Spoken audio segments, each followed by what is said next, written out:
Mike Holland. I'm the Director of Counseling at Hinsdale South. It's my pleasure to welcome you to the class of 2020's College Planning Night. We know how busy it is. The speech team's headed to state tomorrow, wrestling's headed to state tomorrow, Chef Academic Bowl's headed to state tomorrow, there's a track meet tonight. Everybody's pulled in a million directions, but we appreciate you being here. The counseling department does a number of events to help students and families plan for after high school. We think this one's the most important one. So we're glad you're here to join us. As we get started, I want to make sure that every family grab a copy of the College Planning Guide, paper copy. On the back cover, there's the URL where you can get this online if you wanted to access that on your phone or on a computer. Feedback we get both about this event and about the junior planning conferences that will be coming up where you meet individually with your child's counselor. Families often say, man, you go over so much information, you throw out so much jargon and so many acronyms, that at a certain point, like, my eyes just glaze over and I can't take any more of it in. So it's nice to have this College Planning Guide so you can revisit a topic later on. Feel free to take notes in it tonight, or if you want to dive deeper into a topic that we just touched on, you can see what resources you have to go further on that topic in the College Planning Guide. So we think that's a really great resource, so make sure you take advantage of that. In terms of the agenda for tonight, so what we're doing is we're beginning right now, right at 7 p.m. The next half hour, the counseling department is going to take you through what we think are the most essential concepts when planning for college. About 97% of Hinsdale South grads go to college, so that's what we'll focus on tonight. But certainly that junior planning conference, if you want to look at another option, or if you want to talk about any option that works for your family. But that first half hour will be the counseling staff. Then at 7:30, we're going to transition to an amazing panel of college admissions representatives. We have some of them over here with us already, who donated their time. We're lucky to have a huge array of schools that you saw in the email that we advertised. So that'll be the second portion of today's program. So I'm going to begin and just set the stage by considering the timeline of events. It was a little bit cut off there, but you get the idea. Timeline of events of what's going to take place over the next year and a half. We think of the college process in three distinct phases. Between freshman year of high school all the way up through, summer before senior year is what we call the exploration phase. That's what we're going to focus on tonight. And that's where you can see it says big list. Students, you might go through different phases and dream about different things, and one day you want to go to West Point, and one day you want to go to Bradley, and one day you want to go to Hawaii, and you try different things on, and you go to the college fair that we have in District 86. You'll meet with college reps as they come through Hinsdale South. We'll encourage you to use a program called Naviance Online, which Mr. Dickerson will show you later. I'm sure you're getting emails, I'm sure you're getting mail. You go through all that stuff, and you put a lot of time, energy, and effort into learning about what's out there. There's over 2,000 four-year colleges, but you also need to figure out what do you need out of a college experience, what are your academic needs, what do you want out of campus life, and once you figure out more and more about what you need, you can find that right fit in the college landscape. So this is the phase we're in right now, the exploration phase. That's what we'll focus on tonight. The reason we're putting a focus on that right now is because seniors, when you walk in the door for senior year, our first day this year was August 15th, so maybe it'll be something like August 15th. We want you to narrow your list down to what we would say is 4 to 8 is a typical amount of schools to apply to. And you're going to begin applying to colleges right when you walk in the door senior year. If you're applying to four-year colleges, which most of you are, right? We want those out the door ideally by Halloween, October 31st. So you start school October 15th. You've got essays to write for the applications. You might need letters of recommendation from teachers. You got to fill out the application itself. You might be taking an SAT or ACT again. And it's senior year, and you've got homecoming, you got all these things going on. So you want to have a pretty good idea of what direction you're headed by the time you walk in senior year. That's not the time you start thinking about college. That's the time you start narrowing down to where you're going to apply. Okay? Parents, for you, your responsibility during the application phase is to apply for financial aid. The FAFSA, which is at fafsa.ed.gov, the free application for federal student aid is the federal financial aid application. It's kind of like filing your taxes. And that becomes available October 1st of your child's senior year. So while your students are applying for admission, you apply for financial aid. everybody's applying during this application phase. Which will bring us to this time next year is what we call the decision phase. So colleges will email you or mail you letters with admission decisions. You get admitted, you get denied, you might get waitlisted. You're also going to get financial aid award letters. What scholarships, grants, loans, work study, that type of thing that they're offering you. And then you make a final decision, right? May 1st of 2020, it'll be here before you know it. That's the earliest a college can ask you to commit to going to that school. So that's our timeline over the next year and a half, and it's going to go fast. And that's why right now, tonight, we're going to focus on this exploration phase so that we can get some focus and some direction. So we consider kind of three different fits when you're talking about the best fit for college. Academic fit would be something like, am I admissible? Can I get into the school? Do they have the major I want? Do I anticipate academic success at that school? Mr. Dickerson's going to talk about how you would explore that academic fit. Students, you're going to be in charge of academic fit. Your counselors are here and they're great experts to help you figure that out. But you're going to take the lead, and the Naviance program will help you a lot with that. Okay? Financial fit, obviously parents, you're going to take the lead on that one. And Mr. Eubanks is going to talk to you about financial fit tonight. There's a great tool called the net price calculator where you can get a financial aid estimate when we're here in this exploration phase. And then when you're applying, you'll fill out the FAFSA, and you'll help lead the discussions about what can we afford as a family, what's a reasonable amount of debt to take on if we're going to take out loans, to help students figure that out. And then the feel fit is the one that's the most intuitive. It's just, what is the feel of a campus? I like what they do on weekends. The culture, the mission of the place matches, what I want out of an institution. You'll both have some input on that. I'll talk about that briefly at the end before we get to our panel. So, without further ado, please join me in welcoming Mr. Dickerson to talk about academic fit.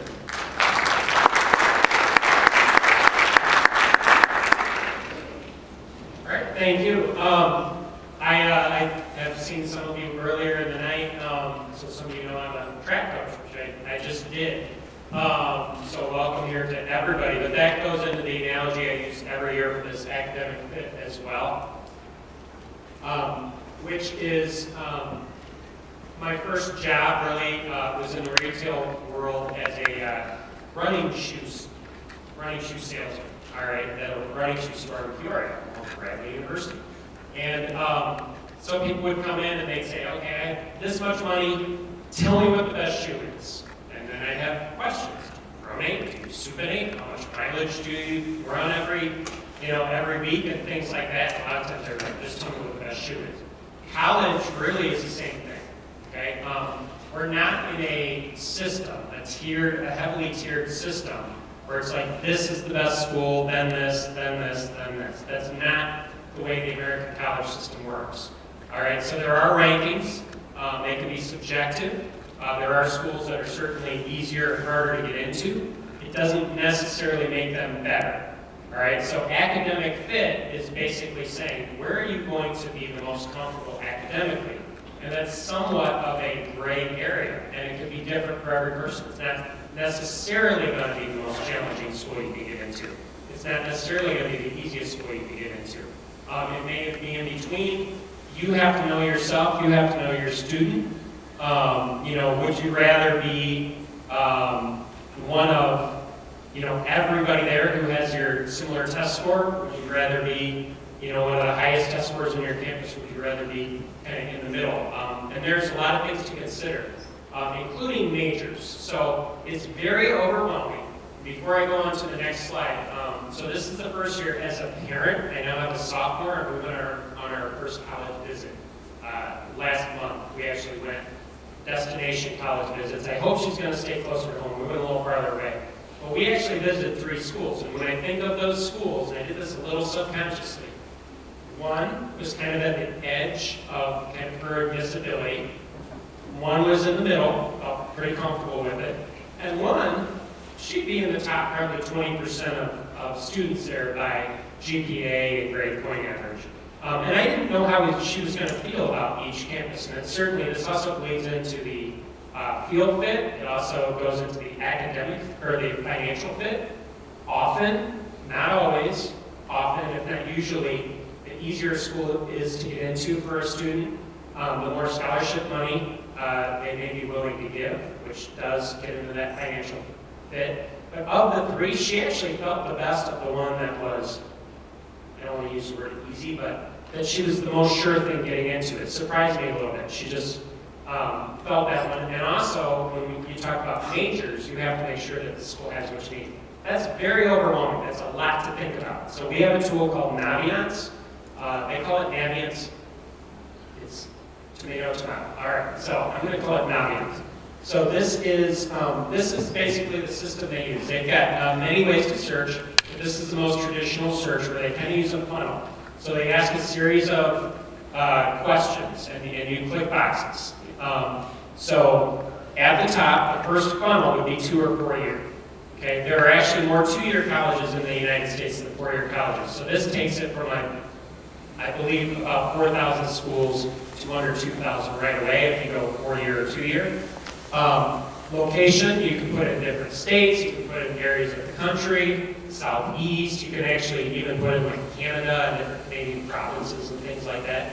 And one feature I love on Naviance, you can put in like 60-mile increments, so you can think of like 1 hour away, 2 hours away, 3 hours away. Size, major can be very important for academic fit. If you want to major in rocket science, okay, I went to North Central College, wonderful university. At the time, it did not have engineering. You couldn't be a rocket engineer undergrad at North Central College, so that was my dream. I should go somewhere else. Extracurriculars, that was very important to me. I mentioned cross-country track. Others, it's got some more esoteric sort of categories, and then it gives you a list. So you may go from 4,000 down to like 7. Okay, more common, you go 30, 40, and that's kind of where we want you to be in the exploration phase. All right, next please. All right, so our student, we have named a student Danny Darian and put in some statistics. And every time we do a demo, we use Danny Darian, and he likes different schools. One great feature, by the way, on the new Naviance is this colleges I'm thinking about. If you're on a college's homepage on Naviance and you just click this little heart, it saves it for you on the list. So Danny's now got about 20 schools on there. And some of the other colleges I'm applying to. Careers and clusters, we actually did freshman and sophomore year with the students, so they'll have some information on that. But as we go through Naviance, this is when I put in the search criteria, that's the funnel that I was talking about. We put in 4-year in the Midwest, enrollments 2,000 to 5,000 students, so big school, small school, I didn't mention that, but that can be very important too. And also 5 to 10. So these are what we call medium-sized, somewhat smaller to medium-sized schools. Not super small, not super big. This student wanted to play football and major in accounting. So you see the start of the list is alphabetized. So within that category, even in the Midwest, we have a wealth of options. Anderson, Ashland, Augsburg. So you see we're barely to the B's, so we probably, we have 96 schools that fit that criteria. All right, so we are actually going to compare 3 schools. So these are actual screenshots from Naviance, from the home page of Illinois State, University of Illinois in Champaign-Urbana, and then Eastern Illinois. Now, Danny, I'll show you where his numbers are, his ACT score. Most of you are taking an SAT. We still encourage students to take the ACT. The reason we use ACT on this, which you can't actually change on the program, but is because we've got data going back about 10 years on the ACT and only a year or 2 with the SAT. So we've got more data populated with the ACT. But Illinois State would be a school that the average ACT of a student going to Illinois State is around 25, right? We don't get a grade point average because that can be different in every school. But I would say for our students, probably on a 5-point scale, the average ISU type admitted student would be about 25 ACT and probably about 4.5 rated GPA. U of I would be closer to 5, if not above, closer to 30 ACT, and a lot of engineering students have higher than that. It's got tougher standards for that. And then Eastern would be average of about 22 and closer to a 4-point GPA out of 5. Those are averages, not minimums. Okay? All right, so this is what we call a scattergram. So this is Illinois State University's scattergram. And we'll go over this in the junior planning conference, exactly how to get to these, but this is a wealth of data. So these are all our students here, and it gives a green and a red and puts on a grid. So this is ACT score on the bottom, and then the GPA on the left there, and going up to about 6. As you see, Illinois State University, the average ACT of an admitted student may be 25.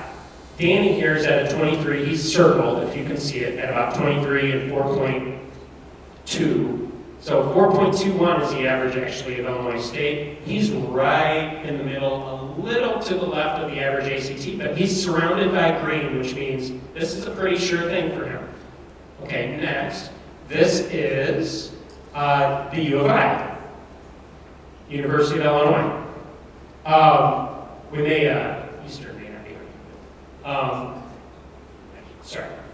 This is the U of I. Now, Danny is kind of in the red here, but there's some green. Now, academic fit, he would be toward the bottom of his class statistic-wise, but if he's a hard worker, if they've got the major he likes, if he's willing to be in that atmosphere, he might really thrive at U of I. We can't say he won't. And then next, my apologies, would be Eastern Illinois. And as you see, Danny here is actually now above the average, grade point average, which is 3.92 for them. And then right at the average ACT, which is 23. And so he's a little more in the probably the merit scholarship range here, where they're going to start getting him money typically. Okay, now, do we know from this data what the best school is for him to go to academically? Not quite, but you knowing your student, what kind of situation they're going to thrive in, and also then bringing in financial and field fit, we have a better picture. This scattergram works really well with schools where we have a lot of applicants because we have great data and you can make an informed decision. Are they going to get in? Is it right at the edge? This kind of thing. And we suggest, again, we'll go over all this. We suggest getting a couple of each or a few of each so that you've got all your options covered. All right, so there's other things to consider. So I'm going to introduce Hank Eubanks, one of my colleagues in counseling. He's going to talk about financial fit next. Thank you, Jim.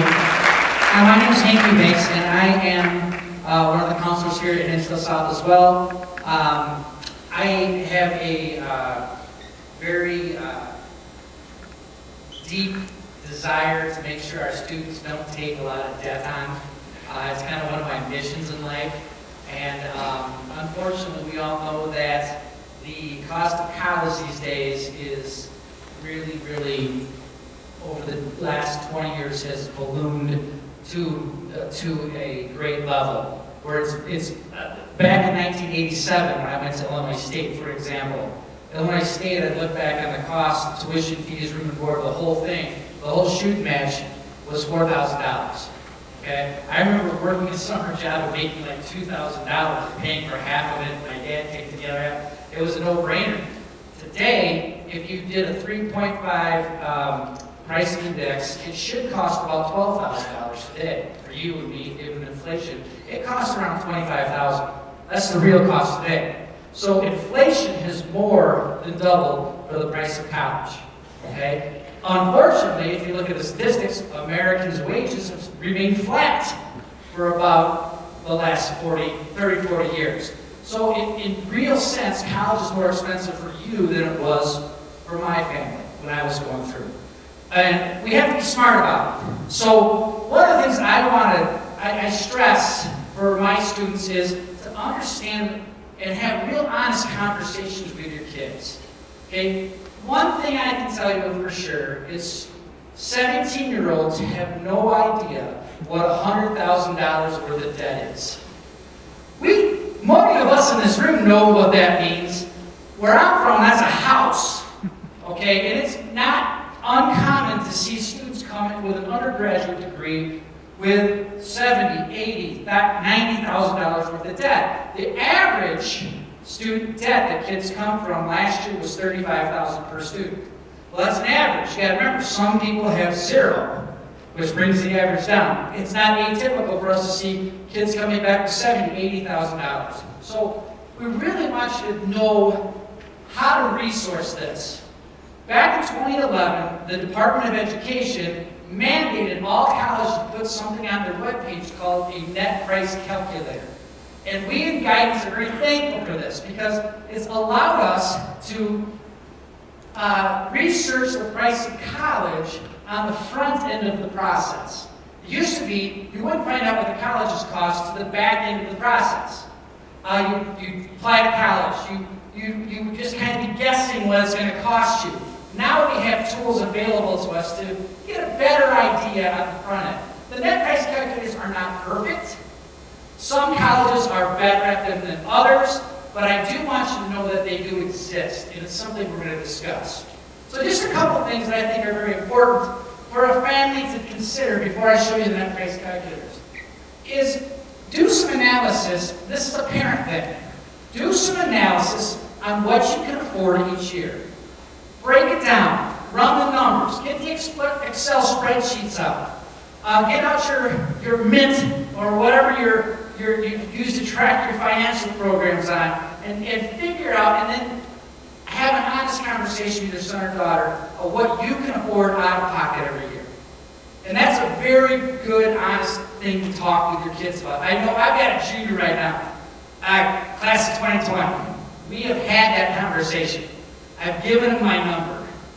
He's not real thrilled with the number, but I've given him the number. Okay, but he knows what he's got to work with. And if you have that conversation right now, it saves some heartache in the end. And then you can develop some expectations with you and your children on what you actually can do.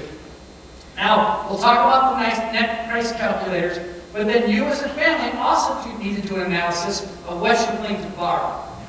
Okay, and we can talk about that, and I'll talk about what types of borrowing are in just a minute, and within the award letters. So let's move on. Now, what I've done is I've taken a profile student.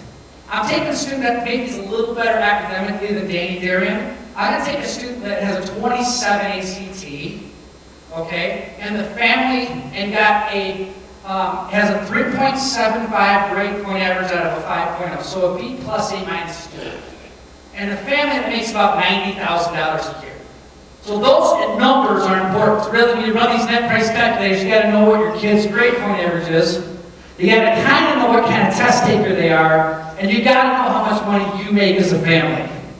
Okay, and by the way, the family is your adjusted gross income of the family or the person that they live with 51% of the time. So if it's a divorce situation, whoever they live with, that's whose numbers go with. If you're married together, you combine your income, and you get that number from taxes. But I've taken 3 schools and launched their net price calculators. The first ones are flagship, U of I. U of I for years was our most popular school we sent kids to, so we plugged the numbers in. We plugged in a 27 ACT, we plugged in the 3.75 GPA, and the 90,000 AGI. Now there's something you can find a number called the expected family contribution, or expected family contribution from a tool called the FAFSA Forecaster. Now that's in that packet. I'm not going to talk about it too much, but if you want to know what your EFC is, and oftentimes that's asked on these, you can figure it out yourself by going to the FAFSA Forecaster. But we cranked the numbers out, and here's what we came up with. So this is the results. We did this 2 days ago. Screenshot it, put it on here. So this is real fresh information for the U of I. Now, take a look at the first circle that I have up there.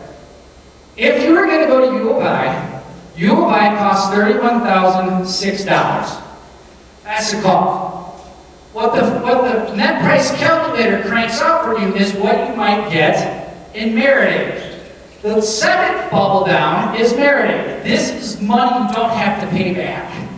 These are scholarships. These are grants. Anytime you see merit aid, that means free. You earned it based on your merits. Okay, so the merit aid for this individual was $1,800, roughly $1,840. Meaning that the net price for U of I, for Danny Darian, 27 ACT, B plus average, $90,000 AG is going to cost you $29,792. You're in that boat, that's what you're paying. Now, how do you pay for it? Well, you either have the money or you borrow it. There's no magic to this. either have the money or you borrow. Now, so the last thing I've got circled is a direct loan. And by the way, this is a conversation I had with my son. Son, you're taking the direct loan. I'm not going to make you go into huge debt, but I'm going to have you some skin in the game. You make that mind up, you make your own mind up as a family whether you want your kids to borrow or not borrow. That's a family decision. But the direct loan, everybody qualifies for $5,500 the first year, $55 the second year, $65 junior year, and $75 senior year.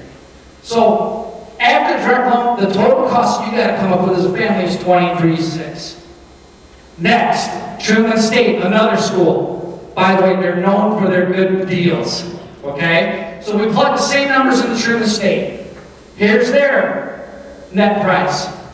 The sticker price, $27,000.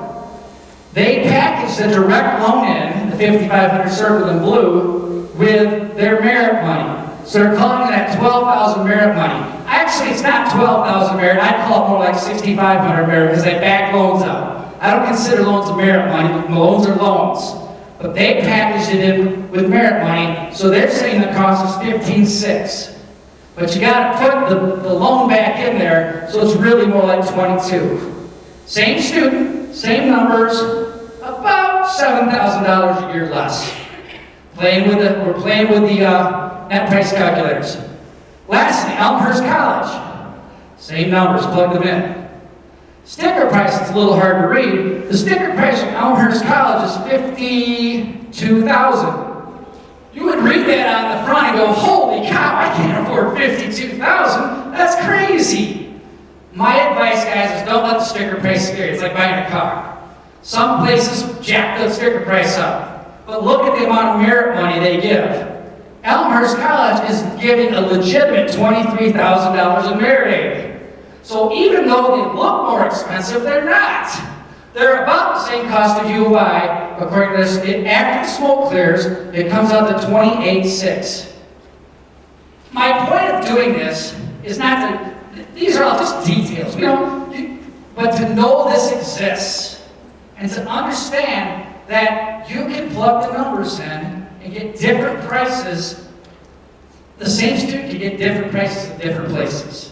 And generally speaking, honestly, the better your grades are, the better your test scores are, the more merit aid you get. You're going to find that out.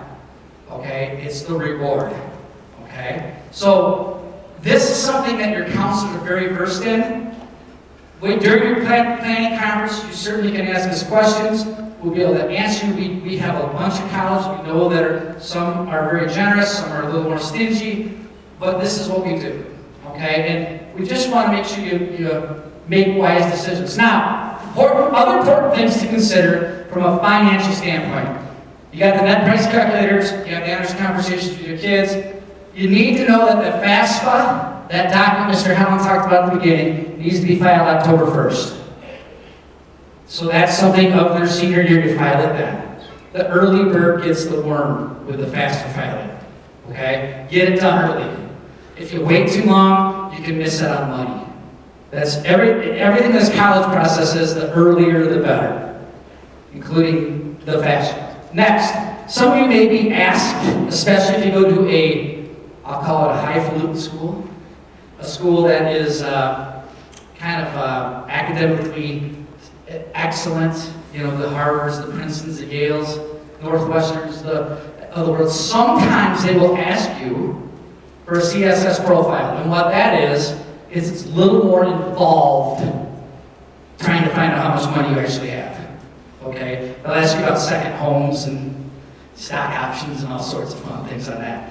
You probably won't be asked that by the majority of colleges, but there will be some. Next, financial backup schools. Always consider financial backups. For many, that will be COD. Some will be commuting. About half the cost of college, almost half, is room and board. Okay? If you can commute to a school, you can cut the price of it, not quite in half, but almost in half by living at home. And some students choose to do that from a backup standpoint. Award letters. Colleges will send you something called an award letter that will spell out what it's going to cost you sometime in April. If you have trouble reading award letters, I'm a resource. I read them all the time for people and kind of help decipher them. Most of them are fairly self-explanatory, but you're welcome to use your Hinsdale South counselors as a resource on that as well. And then next year, there's a fall financial aid night. We're going to bring a great speaker to kind of talk about the financial aid process on the 19th of September. I probably won't forget that because it's my anniversary. Thanks a lot, Mike Conlon, for putting it on my anniversary night. That'll make my wife happy. So, anyway, thank you so much. I really appreciate your time. We're going to get rolling with the next section.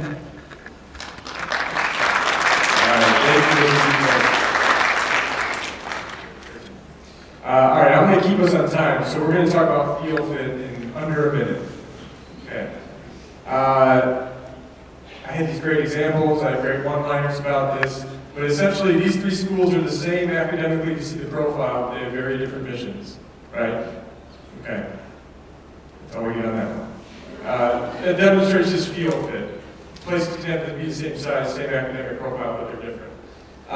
Campus visits. Now, campus visits, we have tips on page 8 if you're going to schedule campus visits yourself. That's obviously a great way to get a feel for a place. You're not going to visit all 30 schools you consider in the exploration phase. So hopefully you visit most of the schools you're going to apply to.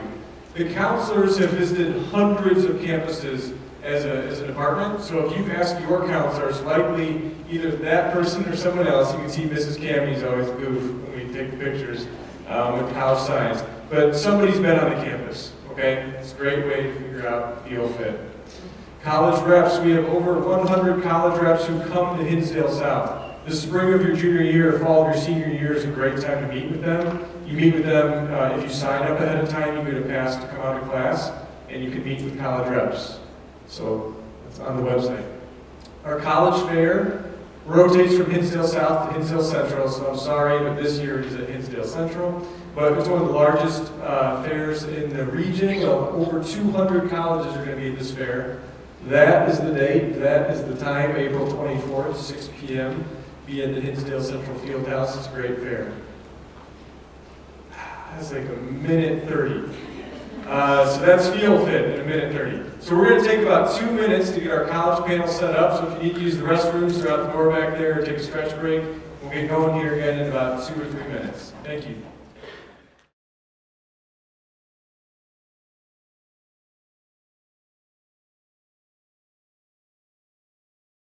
Hello. Good evening. Thank you for being here tonight. My name is Laura Jarman, and I'm one of the school counselors here. And I have the pleasure of introducing our panel, as well as going through some of the questions tonight. So we're very fortunate that we have these college representatives take the time to come out and visit us and to work with us on this panel and to answer some questions.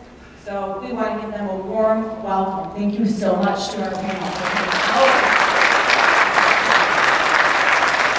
First, from the College of DuPage, we have Stephanie Logan-Soul. From the University of Illinois, we have Keena Griffin. From Lake Forest College, we have Franklin Gaglione. From Bradley University, we have Sarah Doherty. From Northwestern University, we have Jenna Sekernick. So, Jenna, we will start with you and we'll work down the way this way for our first question. We've labeled Northwestern University as a highly selective school. We would consider your school to be in that category. What are some of the unique features of a school like yours? So thanks y'all for being here tonight. Thank y'all for having me. So I think rather than the word unique for highly selective, I think there's a lot of common features between highly selective private universities. I think one is research. Northwestern's a tier 1 research university. A lot of our peers are as well. So it means we'll find lots of opportunities not only at the graduate level, but a lot of times undergraduate level to engage in research, whether that's white lab coat STEM research and everything beyond that. I think another thing that's unique is that we have what's called the liberal arts model versus a research model. So like I said, research, more opportunities for actual research. The liberal arts can be a little more broader, so maybe there's not a major for specific careers like accounting or marketing, but it's economics instead. So those are some features. And then financial aid is something I think that's a little bit different. The highly selected universities, like you mentioned, where we have the CSS profiles. We ask you a couple more questions, but sometimes it means we can get you a couple more dollars. So those are some things that kind of make Northwestern and other highly selected universities unique. Great, thank you. So next, let's look at Bradley, considered a mid-sized private school. Thank you. Yes, Bradley University is about 5,400 students, so we are considered in that mid-size range, the 5,000 to 10,000. Sometimes these schools are called college-like universities, and that's basically because we're small enough that the class sizes are nice and personal. The faculty can see you, they know you, they can write excellent recommendation letters for you, they know what you've been involved in all 4 years. But we're usually large enough that we have graduate schools, we have Division I athletics, we have all the cool stuff from the bigger schools too. So it's kind of a happy medium right in between. You have all that nice personal attention, but you have all the opportunities of a much larger school as well.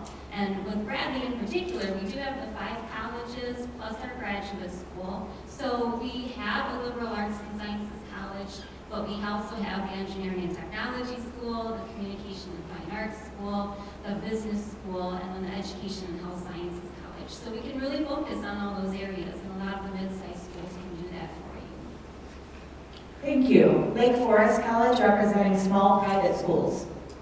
Yeah, so when we think about a liberal arts college, typically size is the first thing that comes to mind. Most liberal arts colleges are usually 2,500 to 3,000 students or smaller. Lake Forest is about 1,600 students to your reference. So students that come here typically enjoy a smaller classroom experience and closer professor relationships.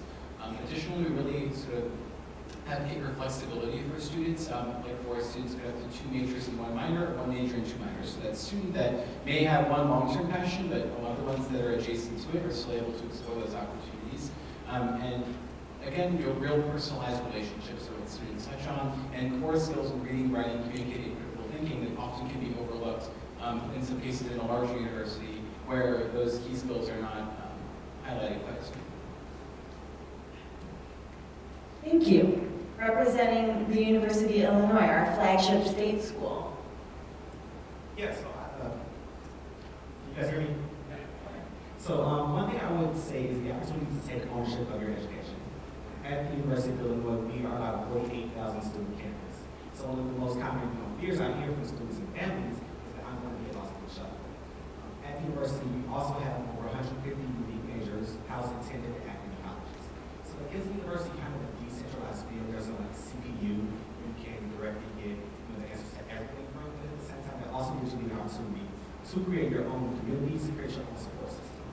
We really encourage our students to take that ownership of the educational process. Naturally, there's going to be some trepidation about transitioning from high school to a larger university. However, we try to make sure that we take care of all of our students inside and outside of the classroom. So we not only offer those 150 majors, which come with 5,000 unique courses for students to take, we offer 1,300 registered student organizations. So the opportunity to make the biggest campus in the state, as small as you need it to be, is abundant. Our resources are always at your fingertips as a student, but we don't necessarily put you into a cookie cutter mold saying you have to take this specific course, or even though you're in the same major as someone else. We acknowledge that student 1 and student 48,000 are going to have 2 completely different experiences, and so will everyone in between. And so we want to make sure that we give students the opportunity to create their own networks, to create their own educational experience inside and outside of the classroom. We offer career services, we offer research opportunities, we offer a ton of different opportunities across campus. We want to make sure that each student has that unique experience that they need to make sure that they're set up for life after graduation. Thank you. College of DuPage, representing our community college. Yes, so being your community college is definitely going to be the most affordable option for your students to attend college. It's about $2,000 a semester, so when we're looking at students that want to complete their general education courses with us in their first 2 years, it'll cost about $8,000 for your students.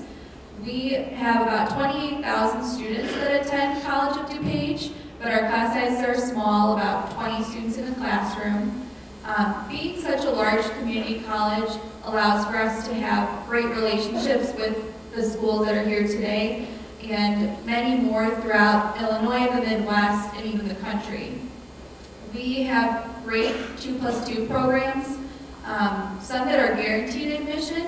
So if your son or daughter would like to go to Northern Illinois, Illinois State, University of Illinois Chicago, and DePaul University, we have programs where if you receive a 3.0 GPA or above, you're guaranteed admission into any major you would like at those 3 schools. We also, something unique to us is our partnership with the U of I for our Engineering Pathways program, where if students are accepted and receive a B average in all their engineering-specific coursework, they're guaranteed admission into the engineering program at the University of Illinois. So we have a lot of very specific programs for students that are looking to pursue a bachelor's degree. And then we also have programs for students that want the more career or technical route, as well as health sciences. So definitely a lot of opportunities for your students to not only take classes after high school, but during high school, or then even when they're on break from their 4-year university, they can always take classes during the summer at, again, that discounted cost for DuPage County residents. Okay, great job with that first question there. As you can tell, there are many different options for you and your children. So we're thankful that you can hear some of these options here. We're going to start back here with Northwestern. And the next question is, what other schools would you consider to be similar to your type of school? Yeah, so I think it really depends on what draws you to Northwestern specifically. So let's say you're interested in Northwestern for a specific major. Let's say you're interested in our regional school of journalism. Another school a lot of students apply to is maybe like a Syracuse or even a University of Missouri, a specific program. If you're looking in terms of more general rigor and you want to be near a major city, a lot of students will also apply to places like Brown and Columbia universities. And if it's more you want that liberal arts feel of the campus, of your college experience, it may be similar to a group of colleges called the Colleges That Change Lives, so maybe like a college of Worcester or by Kagan or College of Forest. It really just depends on what draws you to Northwestern. So many students come to Northwestern for so many different reasons, so there's not just one group of schools we kind of consider peer schools.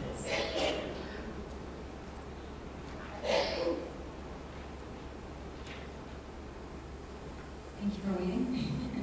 So I would kind of echo what Jenna said. There's a lot that goes into this decision, and so you may consider Bradley, but you might also really love ISU. It's funny because a lot of times we cross paths with ISU and DePaul and other schools that on paper wouldn't look anything like Bradley, but they appeal to the same kind of students. So if you're looking for schools to be involved and have a good selection of things, but still have that personal feel, those are the schools that you'll consider. Typically on paper, I would say schools like Butler, Creighton, Drake, Valparaiso, those are Midwestern, mid-sized regional universities that can offer you a selection of programs similar to what Bradley will. But again, it'll be the schools that appeal to you. Thank you. So the liberal arts college, besides the community college, is the most common iteration of institutions of higher education in America. So there are tons and tons of liberal arts colleges scattered throughout the country. If you're looking for a school on the more selective end, like Lake Forest, you could look at institutions like Denison University, like Swarthmore.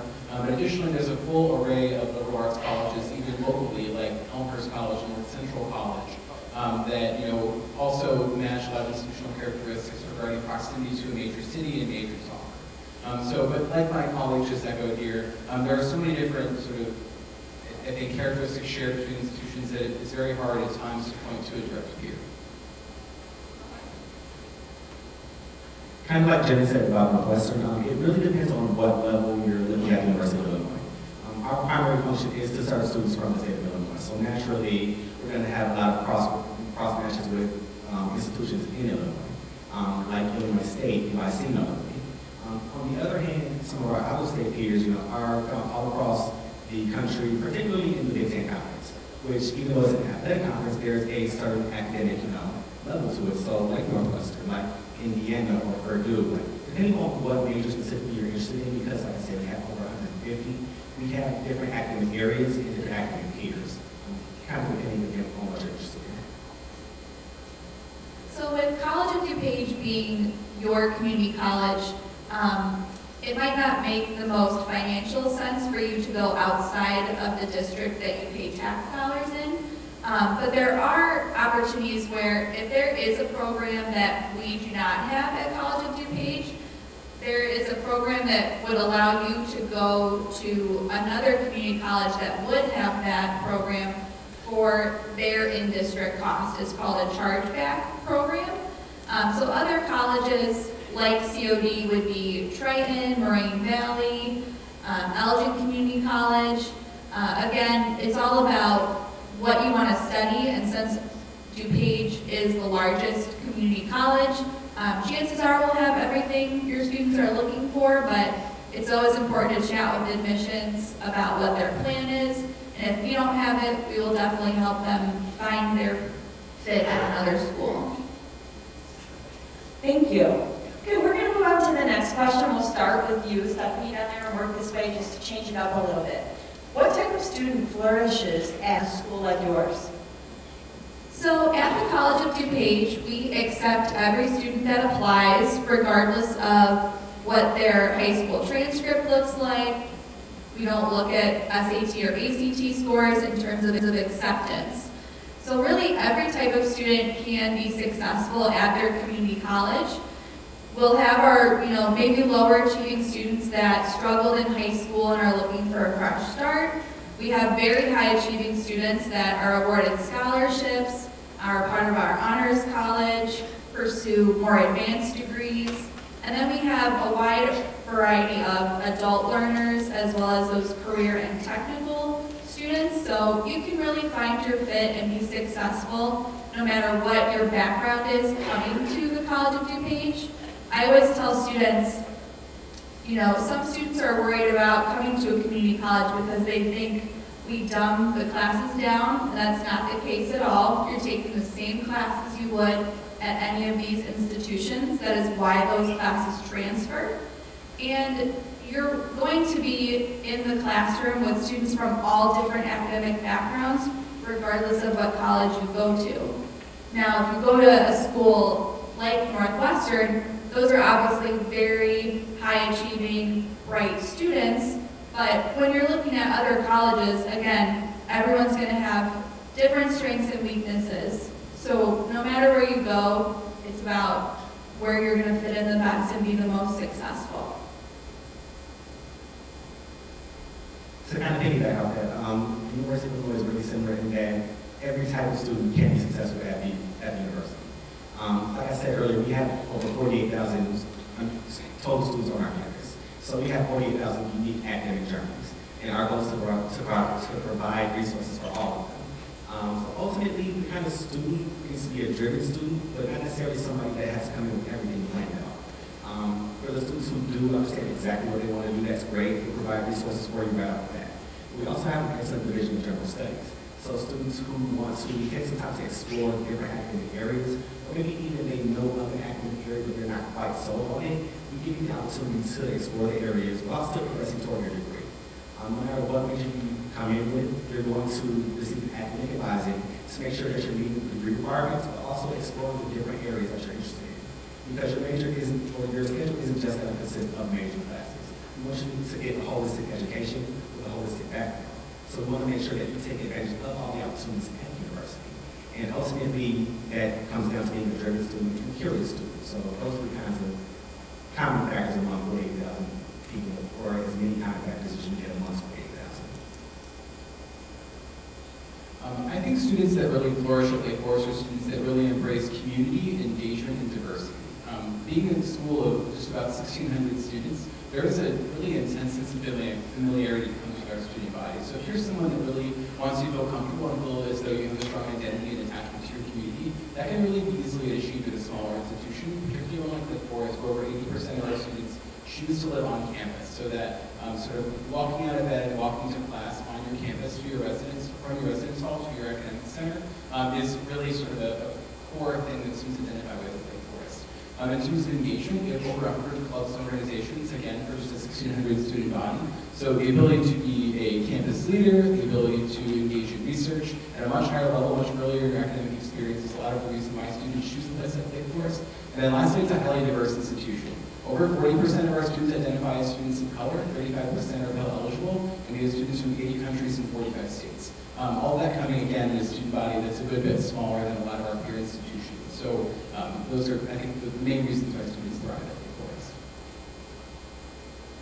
I echo what everybody has said so far. I don't want to repeat everybody, but what I really enjoy about Bradley is we were founded by Lydia Moss Bradley in 1897, and she founded us as a watch and clock making school.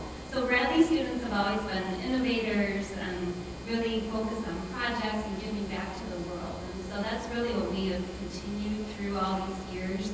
So our students enjoy the service projects as well, the volunteer work, leadership opportunities. One thing that I notice is we'll have siblings that will be looking for completely different things in a college, and they end up at Bradley together. And it's so funny because they wanted opposite things and found them at Bradley. But I would suggest, considering what kind of strengths you have academically. Essentially, all of our majors are direct admit. Usually you just hear that with nursing, but we will review your application for the major you are applying to. So different majors have different requirements. And that's where someone like me comes in to help you out with this process. All of us up here will be your helper through this whole process. Any school you consider will have someone like us to help you through this year. So please reach out if you have questions, and we'll help you through all this. I once again agree with my colleagues up here. I think something we say at Northwestern, maybe you've seen that, we've gotten an email from us, maybe you've seen one of our commercials during Northwestern football game. I don't watch the Big Ten championship, I know. But we really like to say and is in our DNA, and that's really true with Northwestern students. They don't just pick one thing. Even if they only have one major, we have over almost 200 different majors and minors and certificates at Northwestern, but there's so many things you can do. In fact, 70% of our students study more than one thing at Northwestern. So whether it's you're a theater major, it's also on the pre-med track, you're a saxophone and statistics double majors, whatever it is, you're passionate about something, you're going to continue following that passion at Northwestern, and you're not just satisfied with one thing, you're going to keep going, whether it's inside the classroom or beyond the classroom, with our research opportunities, internship opportunities. 70% of the class of 2017 had at least one internship by the time they graduated from Northwestern. Besides that passion and that continued thirst for knowledge, another thing that defines Northwestern students is their supportive nature. Our students at Northwestern are all, like I said, passionate about different things, but they're all going to support each other in those endeavors. So even if you don't exactly understand what your roommate's chemistry major presentation is about, you're going to go support them. You're going to go to their dance show. A lot of times with highly selective universities, you kind of hear horror stories about students like hiding books in the library from each other during finals and like ripping pages out. That does not happen at Northwestern. I'm so proud to hear that. We truly are a supportive and collaborative community. So I think that's the type of student that you can see at Northwestern. Wonderful, thank you. We're gonna do one more question. We'll start down with Stephanie for this last one. Please share with us some highlights of your college. It can be academic, athletic, scholarship, campus life. You guys have all touched on a lot of these things throughout the panel, but maybe there's something that you really wanted the crowd to know. So go ahead. So one thing on the academic side that College of DuPage has would be our 3+1 programs. So these programs, you actually spend 4 years on our campus. You never have to go to another campus. And you earn a bachelor's degree in those 4 years. The first 3 years, you're taught by College of DuPage faculty, and you pay our tuition. And in that final senior year, faculty from one of our partner institutions come to our campus and teach that final year at a discounted cost. So one of our more popular programs is with Lewis University for criminal justice. We have another one with Benedictine for nursing. And these programs, the cost savings, it can be anywhere from $80,000 to $100,000 when you're looking at where you're starting that college journey. Another highlight for COB would be our athletics. We're part of the NCJA Athletic Association, and we are one of the only community colleges that has a football team in the Midwest. So a lot of our students do get exposure and do get recruited out to Division I, II, and III schools. So even if your student really wants to play college athletics, but you as a family cannot afford that, there are opportunities at College of DuPage. In terms of highlights, I'll start off with some of the fun stuff. We offer Division I athletics. So if there are anybody Illini fans in the room, I'm sure you followed the developments of the men's basketball program. They've been in a slump, in recent years. However, they're on 3-game winning streak, and it looks like they're finally turning the corner. So if you're not an Illini fan, check out a game. If you have the opportunity to check out one sporting event in your entire year time on campus at Illinois, make sure it's a women's volleyball game. It is the most fun, livest environment on campus. You really get to see the genuine passion that students have for the university, and their peers that are competing. They actually made the volleyball Final Four last year, and it was an electric environment. Moving on to some of the academic highlights, our College of Engineering and our College of Business are world-renowned programs. Our College of Engineering is consistently a top 5 engineering program in the entire country, and our College of Business typically ranks inside the top 15, with select programs being ranked higher and higher. They are competitive programs, so if you are looking to apply into some of those, I recommend consulting with an admissions counselor, just to make sure that you got everything that we're looking for in the application before you submit it. Probably the most fun development, however, has happened on the financial aid side. So this year we rolled out a new financial aid program that we call Illinois Commitment, which is our commitment to the students from the state of Illinois. There's been talk across the years of investing in the rights leading the state. And so as an institution, we decided that we want to commit to making Illinois as affordable as possible. So if your family meets certain financial qualifications, one of them being making under the state's median income, which is $61,000, we guarantee 4 years of free tuition. Now, it's not a completely full ride, but we do guarantee that we're going to make sure that you receive enough gift aid to make sure that you don't have to worry about tuition, you don't have to worry about repaying any aspects of tuition. So we do, like I said, want to make sure that we are committed to you guys as students from the state of Illinois, and we want to make sure that the education you receive at Illinois is as affordable as possible.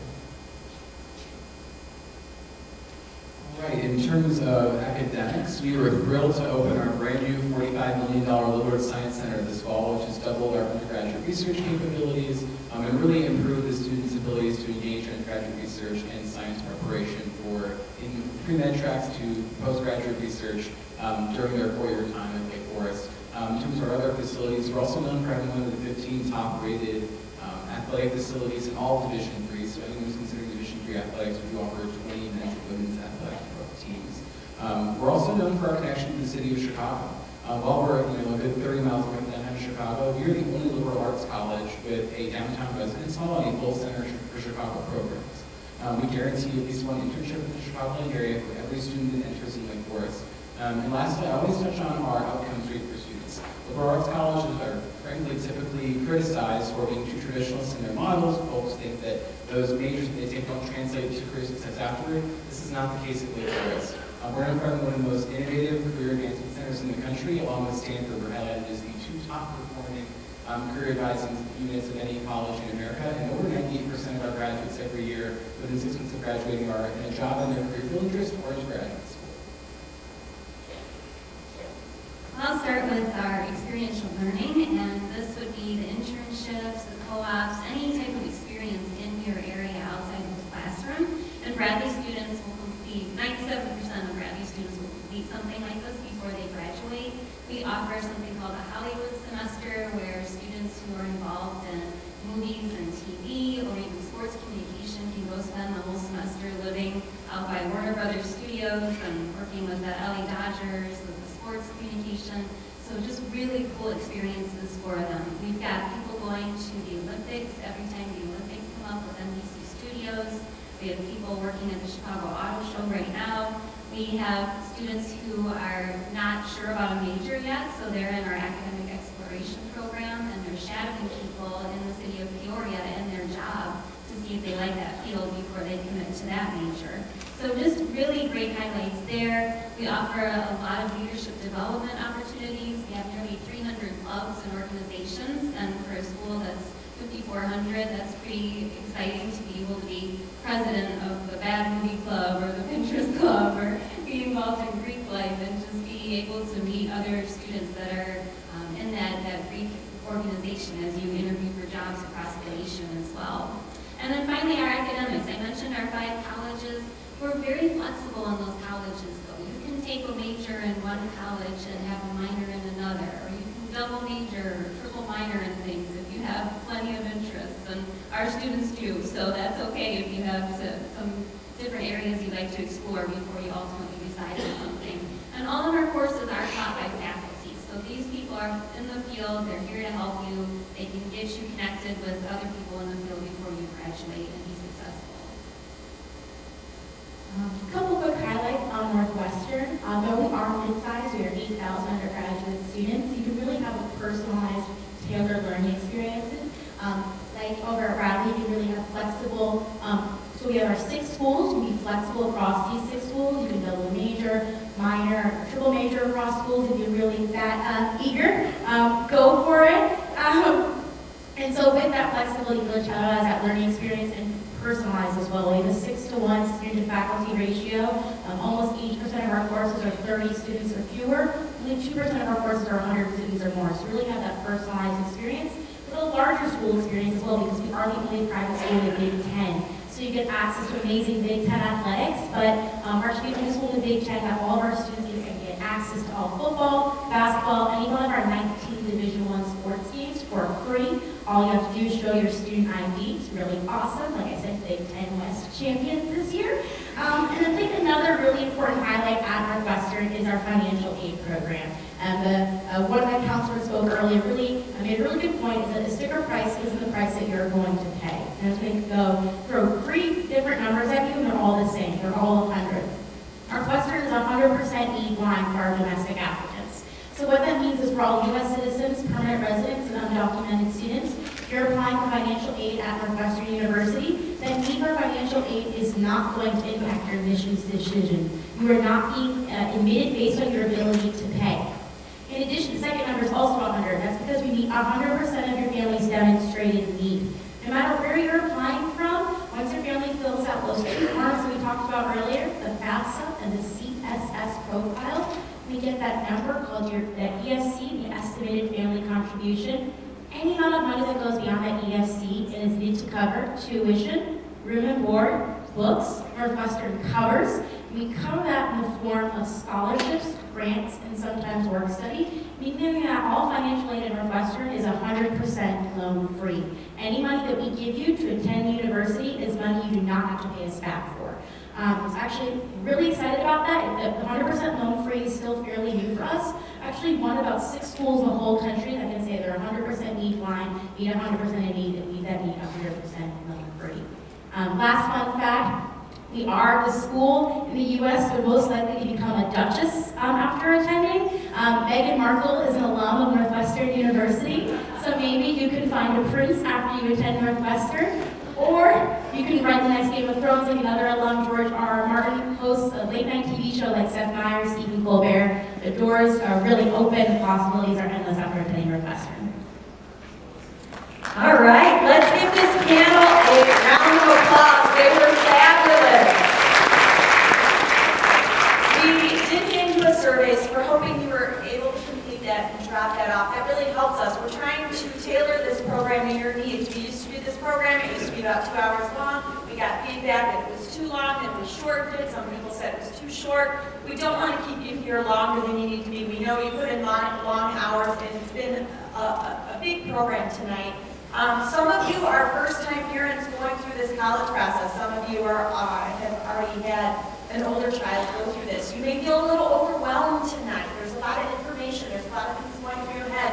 But please, please, take a look at that booklet that we handed out tonight. Spend some time. That's going to calm you down. You're all going to have a junior planning conference with your counselor. It's a one-on-one meeting with your son or daughter and you, and that can be a customized conference to really talk about lots of the things that the panel spoke about tonight and to give you some colleges to explore. So we're going to be holding your hand every step of the way. We'll do the junior conference. We'll let you know what to do in the summer. And then, like the college representative said, they are here for you. Earlier, we had their contact information. So even when you start applying next year in your senior year, it would be good to reach out and ask questions and use us here at the school to support you. So you may feel overwhelmed at this point, but once we get the ball rolling and we're meeting with you for junior conference, you're definitely going to have the support that you need to move forward with this. So thanks for your attendance. If you could drop off the form and back, and we appreciate you coming. Thank you again, the panel. They were awesome. Good job.